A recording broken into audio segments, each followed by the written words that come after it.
You just have to flood a country's public square with enough raw sewage. You just have to raise enough questions, spread enough dirt, plant enough conspiracy theorizing that citizens no longer know what to believe. Once they lose trust in their leaders, in mainstream media, in political institutions, in each other, in the possibility of truth, the game's won. And as Putin discovered leading up to the 2016 election, our own social media platforms are well designed to support such a mission, such a project.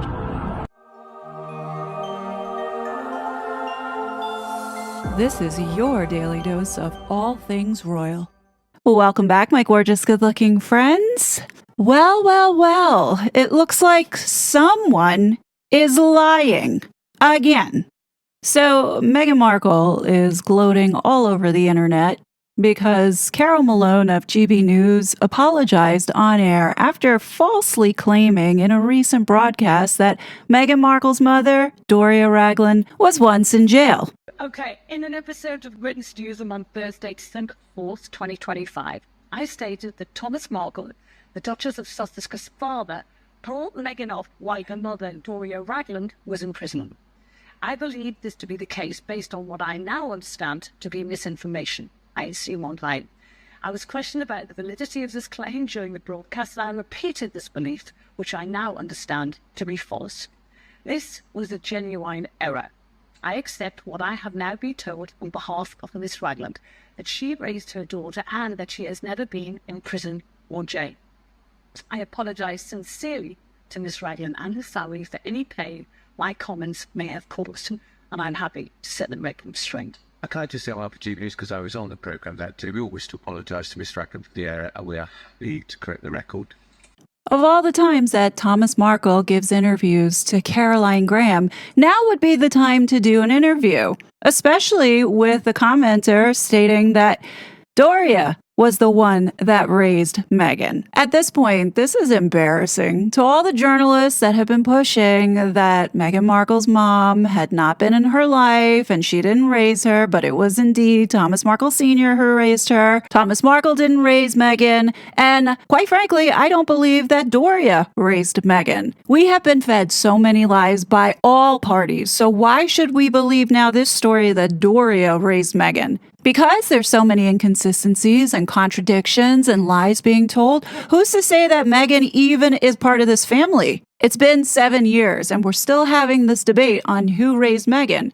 Has anybody maybe considered asking, well, is Meghan really related to these people? At this point, anything is possible because I feel right now they're laughing at everybody. They're making fools out of all of these journalists. I mean, think about this. Tom Bower went to go see Thomas Markle Sr. and sat down with him to write his book and get the story from him about who actually raised Meghan. So is Tom Bower's writing now not accurate anymore? Like, why didn't Meghan sue Tom Bower?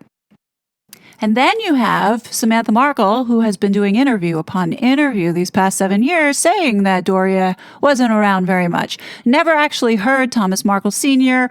or Samantha Markle ever say that Doria was in jail, but has said on many occasions that it was Thomas Markle that raised Meghan. This rumor of Doria being in jail has been going on for years. Why is Meghan raising the issue now? In a statement to People, a spokesperson for the Duchess of Sussex said broadcasters have a responsibility to inform, not inflame. This lie was conclusively debunked more than 2 years ago, yet it continues to be recycled by irresponsible commentators, causing recurring harm. Now, I hope you see what is going on here. This is all part of a calculated campaign to create the optics for Harry and his court case. Meghan Markle had her Sussex terror squad go and report almost 800 times to Ofcom. And I ask this question again, where is Thomas Markle? Where is Samantha Markle? Where is Thomas Markle Jr.? Now would be the time to speak up and put this all to bed. It's been 7 years and they've yet to do so. Ask yourself this question, why? Somebody's lying here, and if I had to guess, it's all of them. And they're doing it because they're all sick psychopaths to keep us all confused and distracted. This apology that GB News was forced to give on air to Doria was purely for humiliation. Because we all know that the story that we've been fed is utter garbage. None of it can be taken as truth. So now let's shift topics and talk about the Philippines. Given that Thomas Markle Sr. and Jr. have put the Philippines in the headlines recently, I thought it would be cool to throw out a couple fun facts about this country. Did you know that Clark Air Force Base in the Philippines was a crucial U.S. military hub, especially during the Cold War and Vietnam War? It also served as a secret CIA base for intelligence gathering and influence operations. Interestingly enough, Redacted's broadcast talked about the Philippines yesterday. And Colonel Towner Watkins joins us here on the show. It seems like maybe Candace Owens was right on this. A few weeks ago, she said, put a pin in this tweet, that there are seemingly a number of false flag attacks scheduled for like the second week of December. So it seems like everything is going according to plan, Colonel. Great to see you. Great to see you too. Thanks for having me on. So is this part of a broader strategy, or is this simply two individuals, a father-son team, who just happen to want to take out a Hanukkah celebration? So obviously, over the years that I've been studying these false flags, I have some indicators. And the first thing Natalie's already pointed out, the initial narratives make no sense. If you actually dig into them, not just listen to them and accept them as gospel, the Australia recognizing Palestine as a state would engender Arabs to Australia. And right. Yet, exactly. Yeah. There's over 145 countries that have recognized Palestine as a state. And there is literally no correlation to having done that and having terror attacks. So the comment by Bibi Netanyahu is completely out of context, but it fits into a narrative to justify the slaughter of these people. Obviously, you also pointed out the fact that they are directly connected to ISIS. And for people who don't follow my work, ISIS was originally, as well as Al-Qaeda, set up by the CIA. Right. And notice that ISIS never attacks Israel at all. But isn't that weird? Right. And when you look and when you see the training, you see the firing of the gun in any of the videos of the individual, the son specifically firing the weapons. People have timed his long rifle shots to, I think, here it is, like 5 shots in like 4 seconds, or 4 shots in 5 seconds, like a remarkable. And a lot of eagle-eyed members of the military said this guy clearly had training. So interestingly enough, we can jump to that. Do you know where he was 2 weeks ago? No. The Philippines. Now, weirdly enough, the Philippines comes up in, I would say, somewhere between 40 and 50% of events that I've looked into in weird ways. And I'm not saying that they're consistently, and they all point to one thing, but the CIA used the Philippines for terrorist training camps during Vietnam. They have been known to fly people in there for training. So there's, you can just look in your own free time. There's a huge correlation. The Las Vegas shooting, the woman of the shooter from the Philippines. Several of the members of the Oklahoma bombing, Nichols being one of them, had went numerous times to the Philippines. There's a weird, and I don't know what it is. I do know I verified their CIA terrorist training camps there. I don't know what all of the correlations are, but that is one of the telltale signs that come up in my research, is a connection to the Philippines. And I also posted earlier, of course he visited the Philippines. We have 9 strategic military bases in the Philippines. The U.S. has 9 strategic military bases in the Philippines, which is interesting. Yeah, I thought that was interesting to share since the Philippines has been on our minds the last 2 weeks. So, getting back to the Clark Air Force Base, which is now part of the Clark Freeport Zone, it is located in Pampanga Province, Luzon Island, Philippines, northwest of Manila, near Angeles City. This is now a major civilian airport and an economic hub, with the Philippine Air Force still maintaining a presence on parts of the grounds. Now, I thought this information would be really cool for you to know. And since many people have been talking about false flags, I thought to do a little exploring with Google Trends.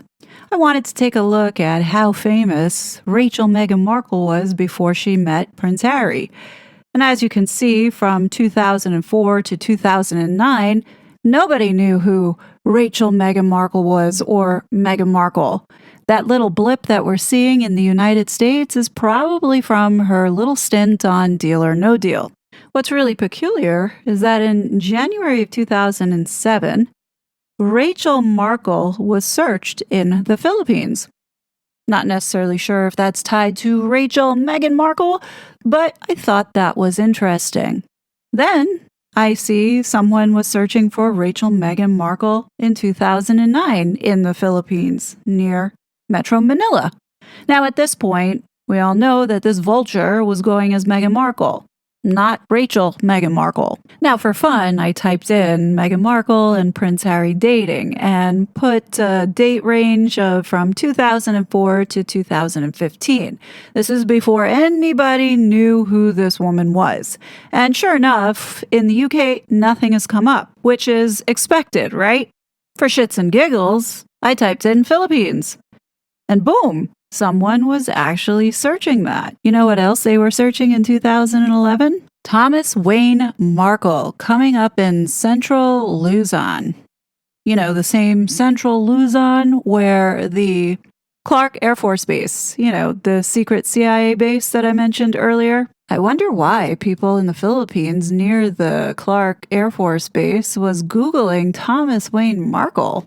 And what a coincidence that it just so happened, according to Wikipedia, Thomas Wayne Markle had retired in 2011.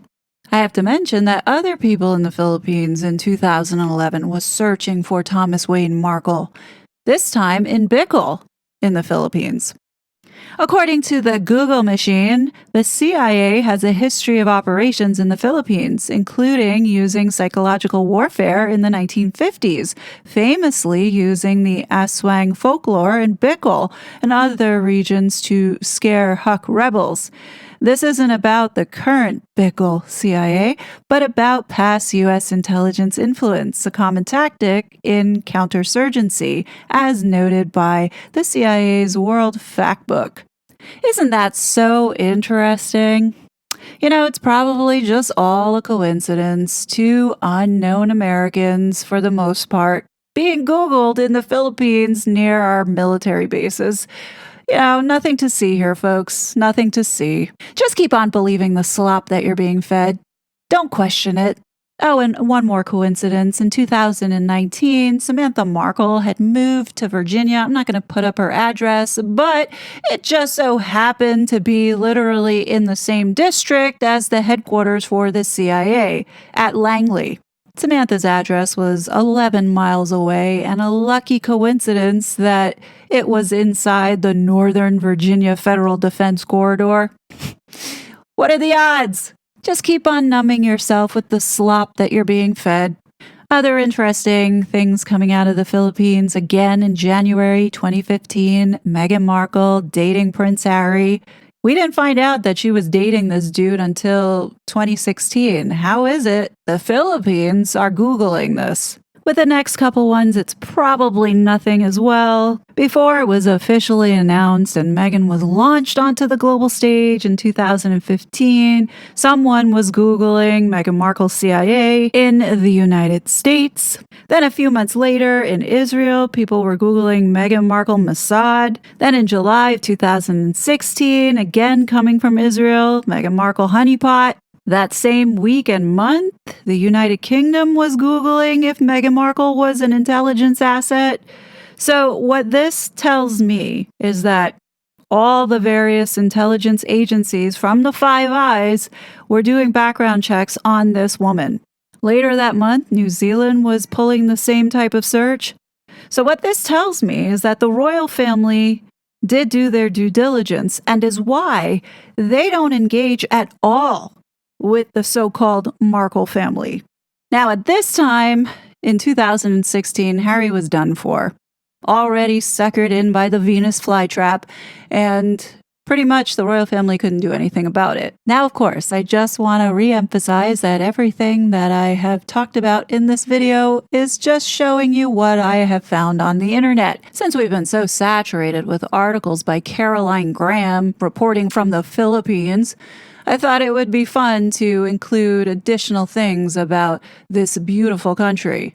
Please do your own research and come to your own conclusions. And finally, I'm going to leave you with this clip since we started getting into talking about influence operations with the CIA. Here is another clip from Redacted, talking to a former CIA agent who shares a little bit about some of their clandestine covert operations and influence campaigns that we are so getting accustomed to seeing today. But before I go, please help the kid out and hit that like button if you enjoyed this video, and let me know your thoughts below. As always, I will be back with more content, but until then, please be safe, and I'll talk to you later. Bye! Kevin Shipp spent 17 years in the CIA, and when he quit a number of years ago, he's been on a crusade to expose how these shadowy operations unfold. His newest book is called Twilight of the Shadow Government. It's an absolute page-turner, and it's shocking, to say the least. I highly encourage you all to read it. But I wanted to have Kevin on today to talk about the weekend's events and everything that we've seen, as now a lot of weird occurrences are popping up. Like, Kevin, great to see you, by the way, but like Google searches in Israel, before the shooting happens for the name of the shooter. Like, okay, are they getting sloppy? I mean, but anyway, that's just why one high level thought process here. But maybe you can talk about how these like false flags actually unfold. Maybe how long and months ahead of time are these things being put together before they're actually carried out? Well, they are planned for months. As is the case with human nature, the more arrogant they get, the more stupid they get. And some of these operations and this disinformation is almost ridiculous, but they put it out there anyway. False flags are common in the CIA's playbook since Vietnam and the Gulf of Tonkin, where the ships that allegedly attacked U.S. boats didn't exist. They were painted on the radar. And of course, there's very little daylight, as you and I have talked before. There's very little daylight between the CIA and Mossad. So when these operations are being carried out, when we say Mossad, what we really mean is the CIA and MI6. Yeah. Really? I mean, they're all in cahoots, right? They are. Yeah, they're brothers and sisters. No question about it. Especially the Mossad and the CIA.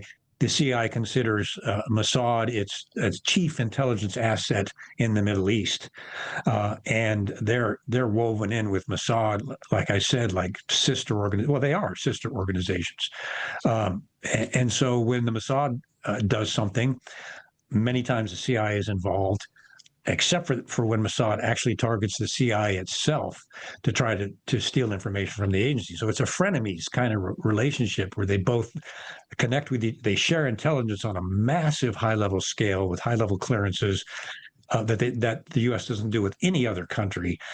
So essentially they are joined at the hip. Are they just getting so careless now? I feel like we're able to see it. I mean, if you watch our show, like we're not falling for this BS. Right. But do they work? Because you see the mainstream media, see CNN, you see Axios. They're like, the rise in anti-Semitism led to this attack, et cetera, et cetera, et cetera. So they're pushing this narrative on all of us at the mainstream media level. But I feel like maybe that false flag ship has sailed. What do you think? Do they still work? Well, I mean, they know they've done a lot of psychological studies on this in the agency. They know that your average American is sitting on the couch watching this, tired and exhausted from working all day, and they're just trying to provide for their family. And the only information they get is from these news programs, from these pipelines. Most Americans are like, oh, okay, we buy it. because frankly, Clayton, and they don't teach this in high schools and universities anymore. Most people don't practice critical thinking. And that's what we need is the people to start understanding they need to critically think about this. A paper passport on the street, that's impossible. Right. Don't buy it. I mean, but programs like yours and others that are bringing this critical thinking into these things are what people need, because they're not doing it on their own. They're just sitting in front of the TV and being fed this stuff. You talked about, before I let you go, Kevin, you talked about at the CIA, they've done countless studies on this. So you working at the CIA, you were privy to this. So the CIA was actually studying how they could manipulate the American people through media and through this type of disinformation campaigns. Like, that's part of Absolutely. the CIA's budget? How Yeah, it's a whole program. Fool us? It's a whole program. It's called the Media Liaison Office that they created to propagandize and influence the U.S. news media. It's a whole division. It's a whole program within the CIA. For example, in my case, I'm really bad for CIA recruitment. Yeah, I'm hurting their recruitment efforts because I'm not coming out like these other former CIA officers who will teach you how to be a spy. I'm coming out with the facts and the truth. No, you probably don't want to go work there. Like in the Director of Operations of the National Clandestine Service, unless you want to become a serpent. And I did that for 5 years, and then had to recover. We're dealing with something here that is an affront to the United States Constitution, freedom, privacy, like you and I talked about, and it's a monster that's become so powerful that it is, and we talked about this, what I call the shadow government, the CIA's control of our elected government. And so they get away with these things. And they have programs, very intricate programs on how to control people's thinking and how to put this propaganda out there, especially with complicit news media outlets. And they know that people will believe it. Such a fraud.